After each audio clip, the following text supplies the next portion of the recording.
আমি কোনো বিটিএস লাভার না, ইভেন হেটার্সও না, just an ordinary guy. But BTS হেটার্সদের উদ্দেশ্যে আমার কিছু কথা।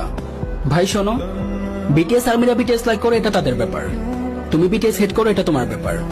এই জন্য বিটিএস হিজরা, বিটিএস এর এটা নেই ওইটা নেই, বিটিএস আর্মিরা চাইলেও বিটিএস মেম্বারদেরকে বিয়ে করতে পারবে না, এগুলা বলার কি দরকার? এখন দেখো, আমাদের তো অনেক কিছুই ভালো লাগে। এই ধরো আকাশের চাঁদ ভালো লাগে, কোনো সিঙ্গারের সিঙ্গিং ভালো লাগে, কোনো অ্যাক্টরের অ্যাক্টিং ভালো লাগে, কোনো কমেডিয়ানের কমেডি ভালো লাগে। এই জন্য কি আমরা সবাইকে বিয়ে করতে পারবো? সবকিছু কি চাইলেই পাওয়া যায়? ওয়ান সাইড লাভ বলেও তো একটা কথা আছে।